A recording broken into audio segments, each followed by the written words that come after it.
السلام علیکم ورحمۃ اللہ وبرکاتہ۔ الحمد للہ نحمده ونستعینه ونستغفره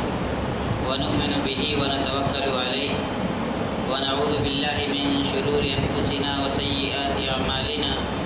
من يهده الله فلا مضل له ومن يضلل فلا هادي له واشهد ان لا اله الا الله وحده لا شريك له واشهد ان محمدا عبده ورسوله اما بعد فان خير الحديث كتاب الله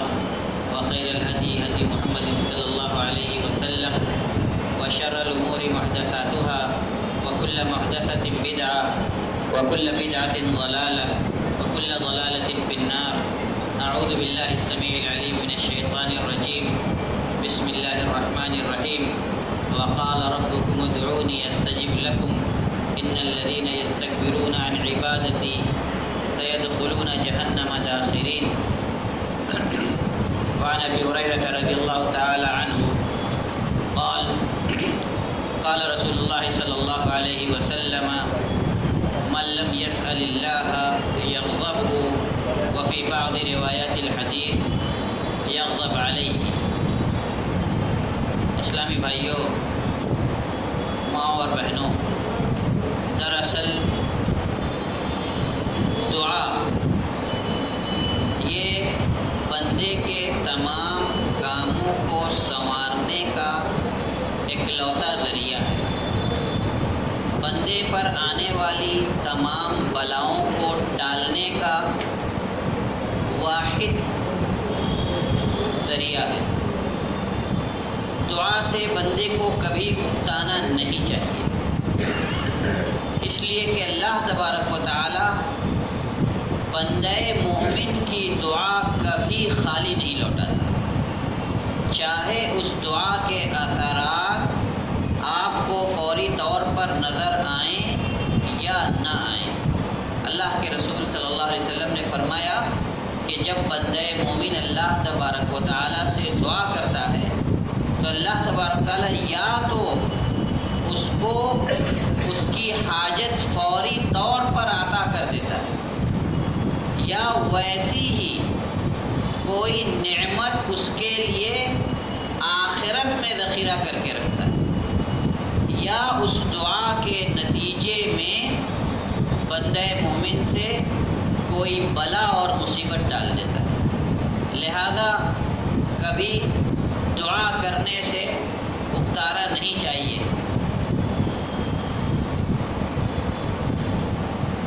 انبیاء کرام کا شیوا ہے دعا، اور انبیاء کرام کے اس شیوے میں ہمیں اور آپ کو غور کرنے کی ضرورت ہے۔ ابراہیم علیہ السلام،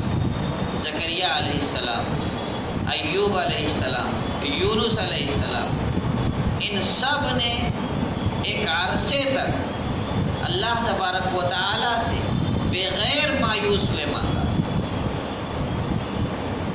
ابراہیم علیہ السلام 80 سال تک اولاد کی نعمت سے محروم رہے، لیکن زبان پہ رب هب لی من الصالحین جاری تھا کہ اللہ تو مجھے نیکوکاروں میں سے اولاد عطا کر۔ اس کے بعد ان کو اولاد عطا ہوئی۔ اور زکریا علیہ السلام بوڑھے ہو گئے، بیوی بھی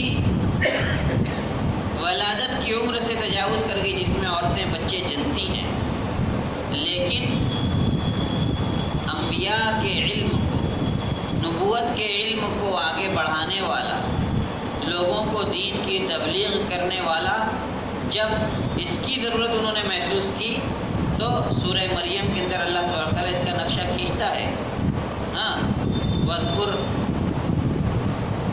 کہ اِذْ نَادَى رَبَّهُ نِدَاءً خَفِيًّا قَالَ رَبِّ إِنِّي وَهَنَ الْعَظْمُ مِنِّي وَاشْتَعَلَ الرَّأْسُ۔ زکریا علیہ السلام کے قصے میں کہتے ہیں، اللہ تبارک تعالیٰ فرماتا ہے کہ ربی انی وہن العظم منی، گریہ و زاری کا کتنا اعلیٰ مقام ہے کہ میری ہڈیاں کمزور ہو گئی ہیں۔ واشتعل الرأس شیبا، سر پہ بڑھاپا آیا ہو چکا ہے، طاری ہو چکا ہے۔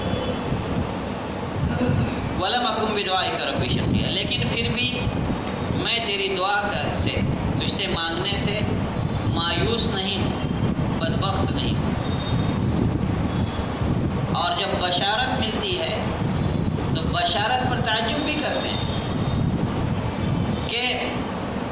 کیسے مجھے بچہ ہوگا؟ میری بیوی بانجھ ہے اور بڑھاپے سے میں ایک دم لاغر ہو چکا ہوں، لیکن اللہ تبارک تعالیٰ کہتا ہے یہی تو میرا معجزہ ہے۔ ہمارے لیے اس میں عبرت یہ ہے کہ ہمارے یہ قدوہ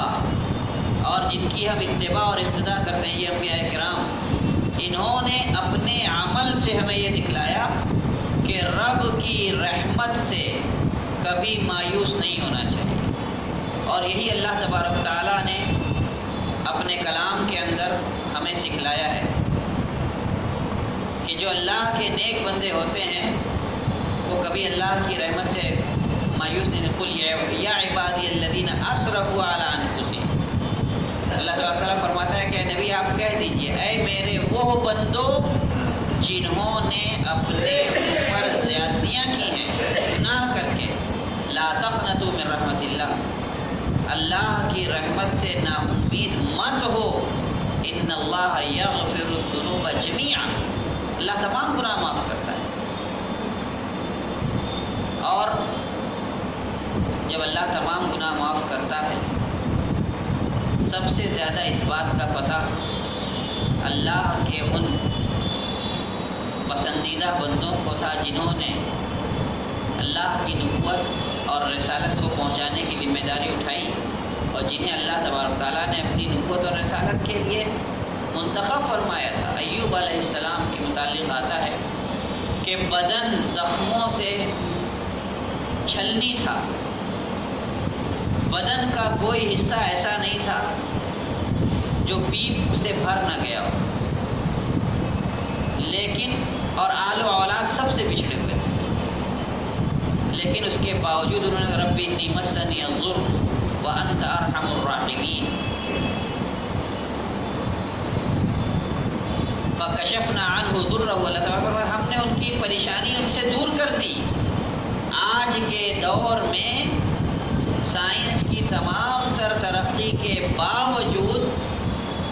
زخم کے سیپٹک ہونے کے مراحل میں سے ایک حد تک اطباء کہتے ہیں کہ ہم اس کو کنٹرول کر سکتے ہیں، اس کے بعد وہ بھی ہاتھ اٹھا دیتے ہیں کہ اب یہ ہمارے دائرۂ اختیار سے باہر کی چیز ہوگی۔ لیکن اللہ تبارک و تعالیٰ کے اس معجزے میں ہمارے لیے یہ سبق ہے کہ اللہ جو قادر مطلق ہے اور جس سے مانگنے سے کبھی اکتانا نہیں چاہیے، وہ اگر چاہے تو جاں بلب انسان کو بھی جس کی بس یہ لگے کہ اب یا تب جان نکل جائے گی، صحت اور تندرستی سے سرفراز فرما دے اور وہ بندہ پھر سے ایک صحت مند اور تندرست زندگی جینے لگے۔ شفا اور بیماری سب اللہ کی جانب سے ہے، یہ عقیدہ ہونا چاہیے۔ اور دوسری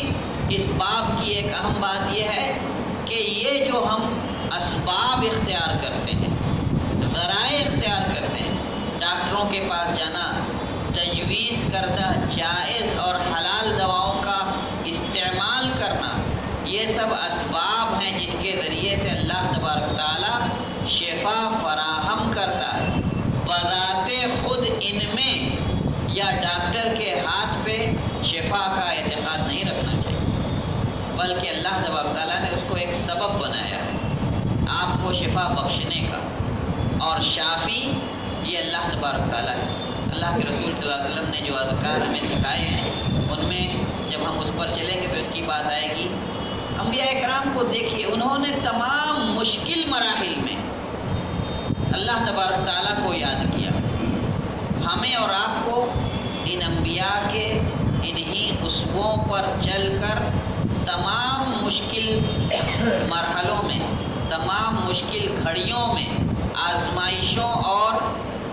مصیبتوں کے وقت اگر کسی کی بارگاہ کا رخ کرنا ہے تو وہ اللہ سبحانہ و تعالیٰ، اولاد زکریا علیہ السلام کو، ابراہیم علیہ السلام کو فراہم کرنے والا اللہ، ایوب علیہ السلام کو ان کی بیماری میں شفا دینے والا اللہ، اور سمندر کی تاریکی اور مچھلی کی پیٹ کی تاریکی اور اس تاریکی کے اندر کہ جہاں چند گھنٹوں کے بعد عام حالات میں انسان دم گھٹنے سے مر جائے، یونس علیہ السلام کو اللہ تبارک تعالیٰ کا زندہ رکھنا اور پھر ان کو دعا کی توفیق دینا ہمیں یہ سبق دیتا ہے کہ جب مایوسی 100% آپ پر طاری ہو جائے، ایسے میں بھی اللہ تبارک و تعالیٰ سے امید لگانا نہیں چھوڑنا چاہیے۔ فنادا فی الظلمات، اللہ تبارک تعالیٰ فرماتا ہے کہ تاریکیوں میں انہوں نے، سمندر کی تاریکی، رات کی تاریکی، مچھلی کے پیٹ کی تاریکی، اور اس میں اللہ تبارک تعالیٰ کو پکارتے ہیں اللہ الہ الا انت سبحانک انی کنت من الظالمین، اعتراف کرتے ہیں قوم کو چھوڑ کر میرا چلا جانا، تبلیغ سے دامن چھڑا لینا، یہ میری غلطی تھی، میں اس پر نادم ہوں، تیری بارگاہ میں توبہ کرتا ہوں۔ اللہ نے اس دعا کی ان کو توفیق دی، مچھلی کو اللہ تبارک تعالیٰ نے الہام کیا، آ کر کے ان کو کنارے پر اگل دے دی۔ ورنہ کس کو امید ہوتی ہے کہ ایک بار ایک پوری صحیح سالم انسان کی جسم کو نگل جانے والی مچھلی دوبارہ اس کو اگل دے گی اور وہ پھر زندگی کی طرف لوٹے گا؟ موسیٰ علیہ السلام، انبیاء کرام سب ہمارے لیے اسوہ و نمونہ ہے۔ پیچھے فرعون کا لشکر ہے، آگے سمندر ہے، نجات کے کوئی اور راستے نہیں ہیں، اب موت بالکل متحقق لگ رہی ہے۔ قوم والوں نے کہا کہ موسیٰ تم نے تو ہمیں فرعون کے ہاتھوں مروا ڈالا۔ موسیٰ علیہ السلام کا اعتماد دیکھیے، اور اسی اعتماد سے اللہ تبارک و تعالیٰ کو پکارنے کی ضرورت ہے۔ قال کلا ان معی ربی سیہدین، ہرگز نہیں، میرا رب ہے میرے ساتھ، رہنمائی کرے گا کیسے پار نکلنا ہے۔ اللہ تبارک و تعالیٰ نے وحی کی موسیٰ اسی لاٹھی سے جس سے آج تک تم نے بہت سارے کام لیے ہیں، بکریوں کے لیے پتے جھاڑے ہیں، اور فرعون کو ان کے اور اس کے جادوگروں کو اسی لاٹھی کے معجزے سے زیر کیا ہے۔ آج اس لاٹھی کا ایک اور معجزہ دکھاؤ، مارو سمندر پہ، پھٹا سمندر پار ہو گئے، اور پھر اللہ تبارک تعالیٰ اسی سمندر میں فرعون کو کر۔ ورنہ کس کو امید تھی کہ آگے سمندر اور پیچھے ایک لشکر جرار، دونوں کے بیچ میں پھنسے ہوئے کچھ بے سر و سامان لوگ نجات پا جائیں گے؟ یہی موسیٰ علیہ السلام جب مدین کی طرف جاتے ہیں اور مدین کے پانی کے پاس سارا واقعہ ہو جاتا ہے، دو لڑکیوں کو دیکھتے ہیں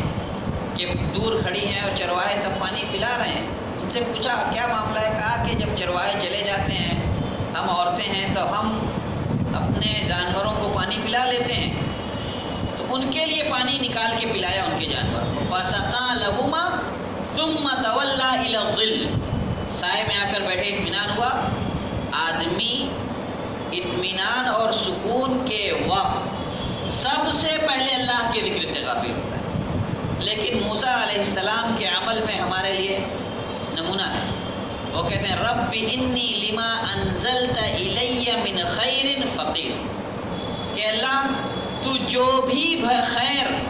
جو بھی بھلائی اپنی طرف سے میرے پاس بھیج دے، میں سب کا محتاج ہوں۔ انتہائی درجے کی عاجزی۔ ایک آتی ہے، دونوں میں سے ایک لڑکی، ابا نے بلایا ہے، چلو اس کے بعد شادی کرتے ہیں، 8 سال کے یہاں ملازمت کرتے ہیں، عمارت قرار پاتا ہے، پھر لے کر کے چلتے ہیں، نبوت ملتی ہے۔ یہ سب ہمارے لیے اس بات کا سبق ہے کہ مشکل سے مشکل حالات میں بھی اگر ہمیں سہارا لینا ہے تو صرف اللہ وحدہ لا شریک کا۔ نبی اکرم صلی اللہ علیہ وسلم نے ہجرت کے سفر میں ابو بکر صدیق رضی اللہ تعالی عنہ کو جو تسلی دی تھی، جو دلاسا دیا تھا، جب انہوں نے کہا تھا کہ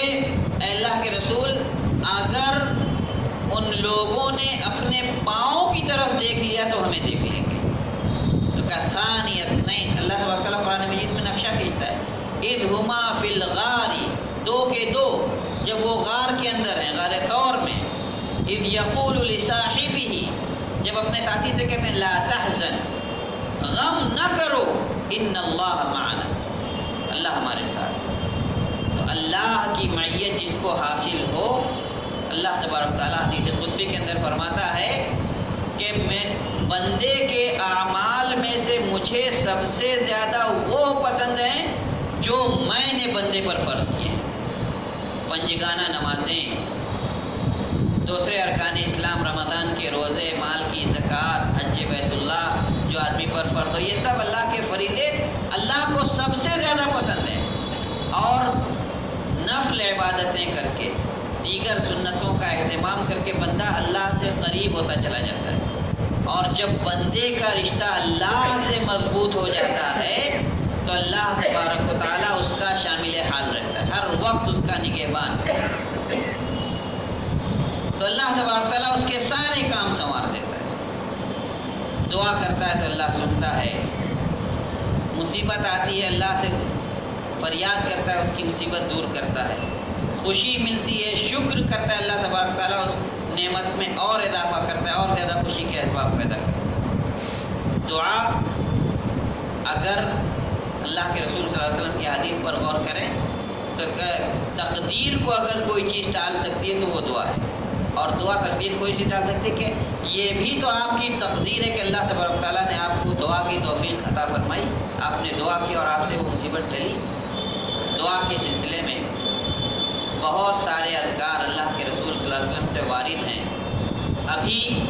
معاشرے میں بہت ساری افواہ پھیلی، چوٹی کاٹنے کی، اس کے بعد دیگر چیزوں کی۔ اس بات پر مجھے اس لیے آنا پڑ رہا ہے اس درس میں کہ انسان کو، خاص طور سے ایک مسلمان کو، پہلے تو بدعقیدہ نہیں ہونا چاہیے، اور دوسرے کم سمجھ یا نادان نہیں ہونا چاہیے۔ اللہ کے رسول صلی اللہ علیہ وسلم نے مسلمان کی صفت بیان فرمائی ہے، المؤمن کیس فطن، کہ مومن بڑا ذہین اور ہوشیار ہوتا ہے۔ لوگوں نے کچھ اذکار، کچھ اوراد اس سلسلے میں مختلف آڈیو اور ویڈیو سوشل میڈیا پہ آئے، نظر سے گزرے، صحیح اذکار بھی تھے، ان میں کچھ اذکار کے الفاظ میں اونچ نیچ ہو گئی تھی جن کی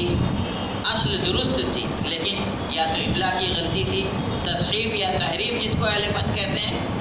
تو ان کو اگر دیکھا جائے تو اس کے علاوہ ٹھیک تھی، کچھ گڑبڑ بھی تھی، اور گڑبڑ مچانے والوں کو تو موقع چاہیے کہ وہ اپنا کاروبار چلائیں۔ دین کاروبار چلانے کا نام نہیں میرے دوست، دین اخلاص کے ساتھ پھیلانے کا نام کی چیز ہے۔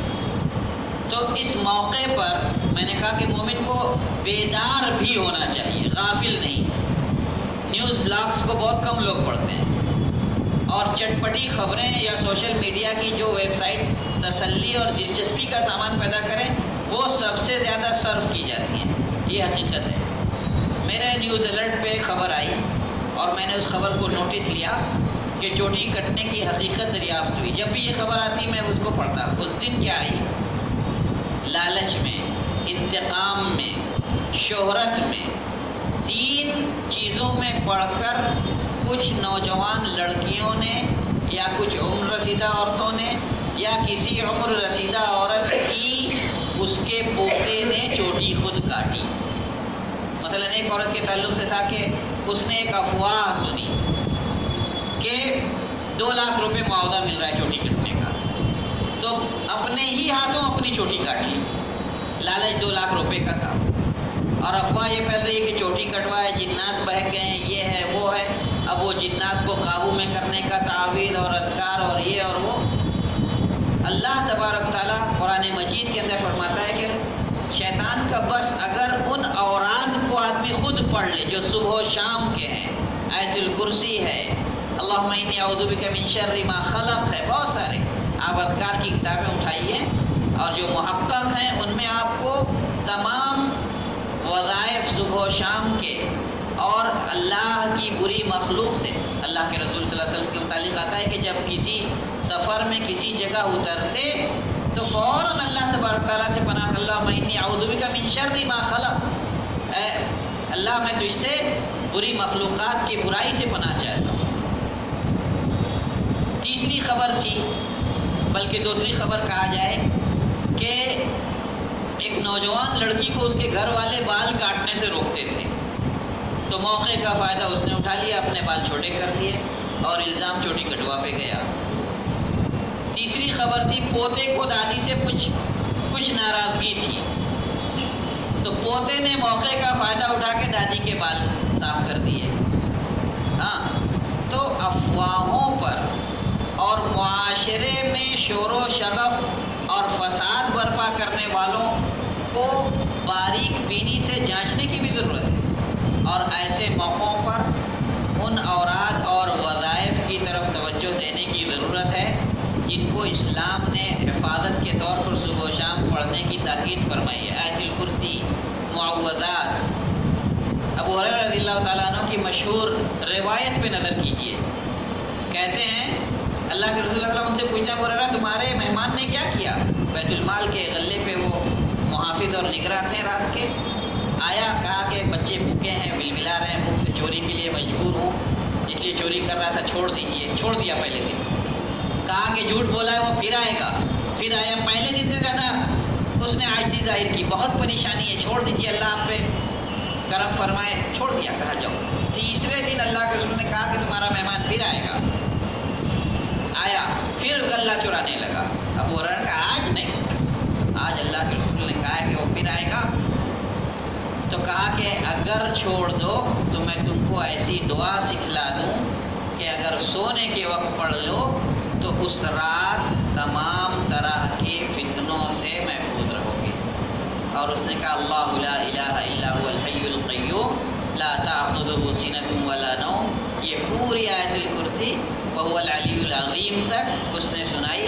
ابو ہریرہ رضی اللہ تعالیٰ عنہ نے صبح اللہ کے رسول صلی اللہ علیہ وسلم کو ماجرا سنایا کہ آج میں نے جب جانے نہیں دیا تو اس نے مجھے یہ سکھلایا ہے، پھر میں نے چھوڑ دیا۔ کہا کہ کذوب لکنہ صدق، بہت جھوٹا ہے لیکن آج سچ کہہ گیا وہ۔ اس کے بعد بتلایا آپ نے کہ وہ شیطان تھا، 3 دن سے تم کو آزمائش میں ڈالنے کے لیے آ رہا تھا، اور تیسرے دن جب تم نے میری وصیت کے مطابق اس کو جانے نہیں دیا تو اس نے سچ بول کر کے ایک اچھی بات سکھلا کر کے اپنی جان بخشی کر لی۔ ابو ہریرہ رضی اللہ تعالیٰ عنہ سے وہ حدیث بھی مروی ہے جس کو میں نے خطبہ مسنونہ کے بعد آپ لوگوں کے سامنے پڑھا تھا کہ اللہ تبارک و تعالیٰ، سنن ترمذی کی روایت ہے، اس شخص سے ناراض ہوتا ہے جو اس سے سوال نہیں کرتا۔ غور کا مقام ہے، دنیا کا جتنا بھی مالدار شخص ہو وہ مانگنے سے حرج میں ضرور مبتلا ہوتا ہے، لیکن اللہ سبحانہ و تعالی جو اکیلا سارے جہان کا رب اور سب کو ساری ضرورتیں مہیا کرنے والا ہے، مانگنے پہ خوش ہوتا ہے اور نہ مانگنے پہ ناراض ہوتا ہے۔ ایک حدیث کے اندر اللہ کے رسول صلی اللہ علیہ وسلم نے فرمایا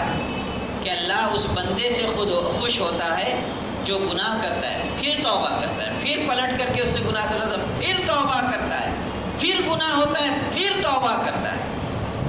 آخر میں اللہ تبارک تعالیٰ اس سے خوش ہو کر کے کہتا ہے اذهب فقد غفرت لك، جا تجھے معاف کر دیا۔ تو بار بار گناہ کرے گا، بار بار توبہ کرے گا، جا تجھے میں نے بخش دیا، کیونکہ یہ تیری عادت بن گئی، تجھ سے جب بھی گناہ سرزد ہوگا تو توبہ کرے گا۔ ان اذکار کو جس کو اللہ کے رسول صلی اللہ علیہ وسلم ہمیشہ پڑھا کرتے تھے، صبح کے وقت، شام کے وقت، پنجگانہ نمازوں کے بعد، سو کر اٹھنے کے فوراً بعد، سونے سے پہلے ان کی پابندی کرنی چاہیے۔ اور اگر بہت مختصر وصیتوں پر غور کریں تو صحابہ کرام کو جو وصیت کرتے تھے کہ لا یزال لسانک رطبا بذکر اللہ، کہ تمہاری زبان اللہ کے ذکر سے تر رہے۔ شیطان بہکانے کے لیے تو آتا ہے، لیکن شیطان کی چالیں بے حد کمزور ہوتی ہیں، اور آپ کو شیطان سے خوف کھانے کی مطلق ضرورت نہیں ہے، اس لیے کہ اللہ تبارک تعالیٰ نے آپ کی حفاظت کے لیے فرشتے مقرر کیے جو آپ کو تمام مصیبتوں اور آفتوں سے بچاتے ہیں۔ ضرورت اس بات کی ہے کہ آپ اللہ کی پناہ چاہیے برے مخلوقات سے، شیطان سے، صبح و شام آنے والی آفتوں سے، دن کے اندر جو برائیاں ہیں اس سے، رات کے اندر جو برائیاں ہیں اس سے، اور ان دعاؤں کی پابندی کیجیے۔ اللہ تبارک و تعالیٰ فرماتا ہے لَهُ مُعَقِّبَاتٌ مِّن بَيْنِ يَدَيْهِ وَمِنْ خَلْفِهِ يَحْفَظُونَهُ کہ اللہ تبارک و تعالیٰ کے باری باری آنے والے فرشتے ہیں جو بندے کی آگے پیچھے ہر جانب سے حفاظت کرتے ہیں۔ اللہ کے رسول صلی اللہ علیہ وسلم جو دعائیں لوگوں کو سکھاتے تھے اس میں سے یہ بھی تھا کہ اللہ سے پناہ مانگو کہ اللہم انی اعوذ بک من ان اضل او اضل او ازل او ازل او ان اغتال من فوق رأسی او من تحت قدمی او عن ایمانی وعن شمائلی، کہ کسی جانب سے مجھے کوئی اچک نہ سکے، نہ میرے آگے سے، نہ پیچھے سے، نہ سر کے اوپر سے، نہ قدموں کے نیچے سے کوئی میرا کچھ بگاڑ نہ سکے۔ اور بہت ساری اذکار ہیں، اس کی اگر تفصیل میں جایا جائے تو بہت لمبا یہ درس چلے۔ میں نے بار بار اشارہ کیا کہ دعاؤں کی جو کتابیں ہیں مستند ہیں، جس میں صحیح حوالوں سے صبح و شام کی، نماز کی، دیگر چیزوں کی دعائیں مذکور ہیں، ان کو آپ اپنے ساتھ رکھیے، گھر کی لائبریری میں نہیں۔ علماء کرام جب علم کی لگن میں، علم سیکھنے میں لگتے تھے، اسلاف کہتے ہیں کہ اگر اسلاف کا علم کس طرح ان کا پختہ ہوتا تھا یہ جانے کے لیے، تو وہ ان چیزوں کو جن کو انہیں سیکھنا ہوتا وہ اپنے ساتھ لگا کے رکھتے، بستر پہ ان کے، سفر میں ہو، بازار میں ہو، کہیں بھی ہو، ساتھ رکھتے تھے۔ لہذا آج کے دور میں طالب علموں کو جو نصیحت کی جاتی ہے کہ وہ چند کتابیں جیسے علامہ ابن القیم الجوزیہ رحمۃ اللہ علیہ کی زاد المعاد وغیرہ، اس طرح کی کتابیں، ابن تیمیہ رحمۃ اللہ علیہ کی منہاج السنہ، ان سب کتابوں کو ہمیشہ ساتھ رکھیں۔ لہذا ان اذکار کی کتابوں میں سے مستند کتابوں کو اپنے لیے، اپنے ساتھ رکھنے کے لیے منتخب کیجیے، اور ان دعاؤں کی پابندی کیجیے جن سے آپ کو اللہ تبارک و تعالیٰ ہر شر سے محفوظ رکھتا ہے، اور اللہ سے مانگیے۔ اللہ دینے سے نہیں اکتاتا، بندہ مانگنے سے اکتا جاتا ہے۔ اور دعا کے جو آداب ہیں کہ اس میں اللہ کی حمد ہو، نبی پہ درود ہو، اور اس کے بعد اپنے گناہوں پر پشیمانی ہو، عام مسلمانوں کے حق میں دعا ہو، اور پھر اپنی حاجت کا بیان ہو، اور نہایت ہی خضوع اور اعتماد کے ساتھ آپ دعا کیجیے۔ یہ نہیں کہ مانگ رہا ہوں، پتہ نہیں اللہ تبارک تعالیٰ دے گا یا نہیں دے گا۔ اللہ تبارک تعالیٰ تب تک بندے کی دعا رد نہیں کرتا جب تک کہ وہ گناہ یا قطع رحمی یا معصیت، گناہ، قطع رحمی یا مایوسی کی حالت میں دعا نہیں کرتا۔ اگر آپ مایوس ہو گئے کہ پتہ نہیں قبول ہوگی یا نہیں، تو پہلے ہی آپ کو، آپ کی نیت ہی خالص نہیں ہے۔ خلوص اور للہیت کے ساتھ دعا کیجیے۔ ادعوا ربکم تضرعا وخیفا ودون الجہر من القول بالغدو والآصال، صبح و شام مانگتے رہیے۔ لہذا آپ دعا کو اپنا حفاظت کا ایک وسیلہ بنائیے، اپنی حفاظت کا، بلاؤں سے محفوظ رہنے کا، اور اللہ تبارک و تعالیٰ کا تقرب اختیار کرنے کا۔ اور یہ مت دیکھیے کہ ہمارے گناہ کتنے ہیں۔ اللہ تبارک و تعالیٰ حدیث قدسی کے اندر ارشاد فرماتا ہے یا عبادی لو بلغت ذنوبک عنان السماء ثم دعوتنی ابن آدم لو بلغت ذنوبک عنان السماء ثم جئتنی لا تشرک بی شیئا غفرت لک ولا ابالی، کہ اے آدم ذات تو کیوں گھبراتا ہے؟ اگر تیرے گناہ آسمان چھو لیں، لیکن اس کے باوجود اگر تو میرے ساتھ شرک نہیں کرتا اور اپنے گناہوں پر پشیمان ہونے کے لیے میرے پاس آتا ہے، تو میں تجھے بخش دوں گا، اور مجھے اس کی قطعاً پرواہ نہیں ہوگی کہ تیرے گناہ کتنے ہیں۔ لہذا مایوس نہیں ہونا چاہیے، بنو اسرائیل کی اس آدمی کا قصہ مشہور ہے جس نے 99 قتل کیے تھے. اس کے بعد ایک راہب کے پاس گیا تھا, اس نے کہا تھا کہ تیری توبہ نہیں ہے. پھر ایک عالم کے پاس گیا تھا, اس نے بتایا تھا کہ بالکل تیری بھی توبہ ہے. اس راہب کا قتل کر کے اس نے 100 پورے کیے تھے. پھر عالم نے اس کو بتایا تیری بھی توبہ ہے, تو اللہ کے حضور صدق دل سے توبہ کر, اپنی بستی کی طرف مت جا, اور فلاں بستی جو نیکوکاروں کی بستی ادھر چلا جائے. اس سے اس حدیث سے ہمیں یہ بھی سبق ملتا ہے کہ صحبت اگر گناہ کی طرف راغب کرتی ہے تو وہ صحبت چھوڑ دینی چاہیے. لہذا ان وسائل کو اختیار کیجیے اور اللہ تبارک تعالیٰ سے صدق دل سے اپنی ضرورتوں کو مانگیے. اللہ تبارک تعالیٰ سننے اور قبول فرمانے والا اور بندوں کی حاجتوں کو پورا کرنے والا ہے. اللہ تبارک تعالیٰ ہمیں خلوص اور الہیت کے ساتھ مانگنے کی توفیق عطا فرما, دعا کے آداب کو اپنانے